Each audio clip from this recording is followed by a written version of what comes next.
बिस्मिल्लाहिर्रहमानिर्रहीम अस्सलाम वालेकुम। मैं तुहाडा अपना उबैद उर्फ चीमा एक दफा फिर तुहाडी खिदमत च हाज़र ते उम्मीद करदा कि तुसीं भी ठीक होवोगे ते अल्लाह दे शुक्र दे नाल तुहाडा अपना चीमा भी ठीक है।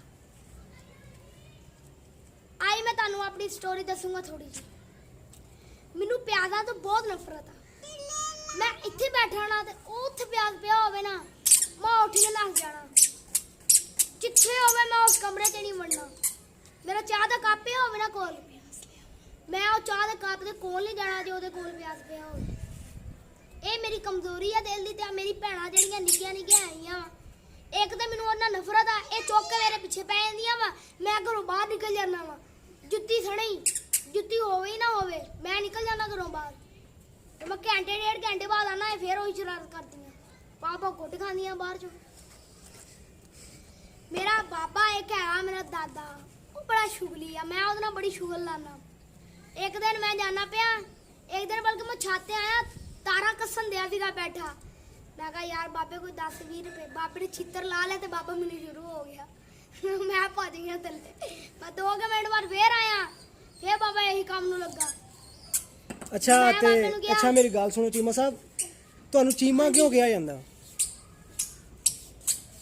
ਮੈਨੂੰ ਚੀਮਾ ਇਸ ਵੇ ਤੋਂ ਇਹਨਾਂ ਨੇ ਕਹਿਣਾ ਸ਼ੁਰੂ ਕੀਤਾ। ਮੇਰੇ ਜਿਹੜਾ ਵੱਡੇ ਭਰਾ ਆ ਵੱਡੇ ਭਾਈਜਾਨ ਆ ਮੇਰੇ ਉਹਨਾਂ ਨੇ ਮੇਰਾ ਨਾਮ ਸ਼ੁਰੂ ਕੀਤਾ। ਤੁਹਾਡੇ ਵੱਡੇ ਭਾਈਜਾਨ ਦਾ ਨਾਮ ਕੀ ਹੈਗਾ? ਵਲੀਦ ਹਾਸ਼ਰ ਦਾ ਨਾਮ ਹੈ। ਅੱਛਾ ਉਹਨਾਂ ਨੇ ਸ਼ੁਰੂ ਕੀਤਾ ਮੇਰਾ ਨਾਮ। ਮੈਂ ਜੀ ਇੱਕ ਦਿਨ ਬਾਜ਼ਾਰ 'ਚ ਜਾਣਾ ਪਿਆ ਤੇ ਉਹਨੇ ਮੇਰਾ ਉੱਚੀ ਦੇਣੀ ਆਵਾਜ਼ ਨਾਮ ਲਿਆ ਚੀਮਾ। ਬਾਜ਼ਾਰ ਵਾਲੇ ਸਾਰਿਆਂ ਨੂੰ ਪਤਾ ਲੱਗ ਗਿਆ ਉਹਨਾਂ ਨੇ ਮੇਰਾ ਨਾਮ ਰੋਸ਼ਨ ਕਰ ਦਿੱਤਾ। ਉਹਨਾਂ ਨੇ ਮੇਰਾ ਨਾਮ ਰੋਸ਼ਨ ਕਰ ਦਿੱਤਾ। मैं पहले 2 दिन बाद मैं बड़ा ही की कहते ना बहुत गुस्सा जो मैंने कोई कहता मैं उठ चुक लेना पता रोड़े चुक लेना। लेकिन एक दिन मैंने ख्याल आया कि यार मैंने तो चीमा कहा जाता वा ते मैं अगर इस लफज नू इग्नोर करा बल्कि इनू मनना शुरू कर देवां ते मेरा नाम ना रोशन हो जाए। ते नाले मैं अगर अपने की कहते ਉਹਦੇ ਵਿੱਚ YouTube ਦੇ ਵਿੱਚ मैं चैनल बना ला अपना चीमा चैनल नाम रखदा ਉਹਦਾ ਤੇ ਮੈਨੂੰ ਕਿੰਨੇ ਪੈਸੇ ਮਿਲਣਗੇ ਲਾਲਚ ਨਹੀਂ ਹੈਗੀ ਵਿੱਚ ਲਾਲਚ ਨਹੀਂ ਹੈਗੀ ਵਿੱਚ ਲਾਲਚ ਨਹੀਂ ਹੈਗੀ। ਮੈਂ ਤੁਹਾਨੂੰ ਐਸੇ ਕਹਿ ਰਿਹਾ ਲਾਲਚ ਨਹੀਂ ਹੈਗੀ। ਤੁਹਾਨੂੰ ਚੀਮਾ ਕੀ ਪਿਆਰ ਨਾਲ ਕਿਹਾ ਜਾਂਦਾ ਸੀਗਾ?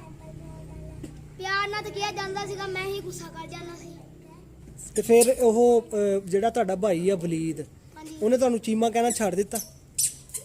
ਉਹਨੇ ਮੈਨੂੰ ਨਹੀਂ ਛੱਡਿਆ ਉਹ ਤੇ ਹਾਲੇ ਤਾਈਂ ਕਹਿੰਦਾ ਘਰ ਦੇ ਵਿੱਚ ਮੈਨੂੰ ਕਦੀ ਗੁੱਸਾ ਚੜਦਾ ਨਾ ਲੇਕਿਨ ਮੈਂ ਆਪਣੇ ਨਾ ਦਿਮਾਗ ਨੂੰ ਕੰਟਰੋਲ ਕਰ ਲੈਣਾ। ਮੈਂ ਕਹਿੰਦਾ ਨਹੀਂ ਯਾਰ ਹੁਣ ਆਪਣਾ ਨਾਮ ਆਪਾਂ ਰੋਸ਼ਨ ਕਰਾਣਾ ਨਹੀਂ ਆਪਾਂ ਨਹੀਂ ਹੁਣ ਕੋਈ ਜਵਾਬ ਦੇਣਾ।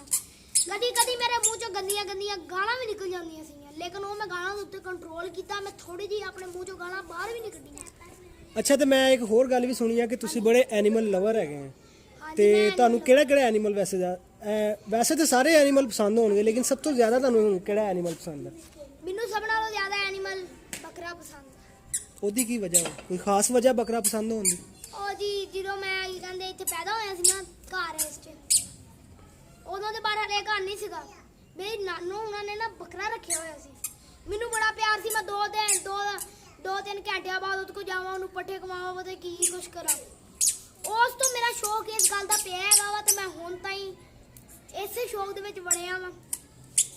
ਇੱਕ ਅਸੀਂ ਬੱਕਰਾ ਲੈ ਕੇ ਦਿੱਤਾ ਸੀ ਉਹ ਵਿਚਾਰਾ ਅੱਲਾਹ ਉਹਨੂੰ ਜੰਨਤ ਨਸੀਬ ਕਰੇ ਉਹ ਵਿਚਾਰਾ ਹਲਾਲ ਹੋ ਗਿਆ।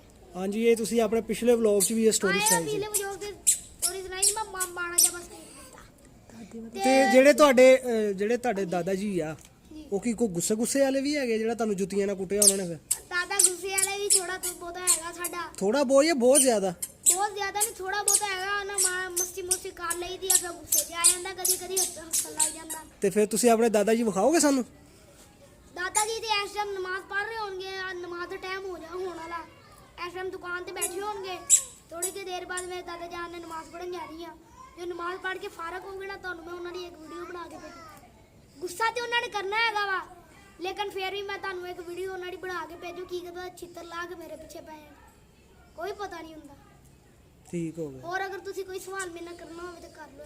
ਨਹੀਂ ਸਵਾਲ ਤੇ ਮੇਰੇ ਖਤਮ ਹੋ ਗਏ ਆ ਜੀ ਤੇ ਵੀਡੀਓ ਵੀ ਕਾਫੀ ਲੰਬੀ ਹੋ ਗਈ ਹੈ ਤੇ ਫਿਰ ਤੁਸੀਂ ਹੁਣ ਬਾਏ ਬੋਲ ਦਿਓ ਸਾਰੇ ਆਪਣੇ ਸਬਸਕ੍ਰਾਈਬਰ ਨੂੰ। ਹਾਂਜੀ ਅਗਰ ਤੁਹਾਨੂੰ ਇਹ ਵੀਡੀਓ ਮੇਰੇ ਮੁਤਲਕ ਤੁਹਾਨੂੰ ਪਸੰਦ ਆਈ ਹੋਵੇ ਸਬਸਕ੍ਰਾਈਬ ਲਾਈਕ। ਤੁਹਾਨੂੰ ਪਿਛਲੀ ਵੀਡੀਓ 'ਚ ਮੈਂ ਹਰ ਵਾਰੀ ਤੁਹਾਨੂੰ ਐਂਡ ਤੇ ਇਹੀ ਕਹਿਣਾ, ਠੀਕ ਆ?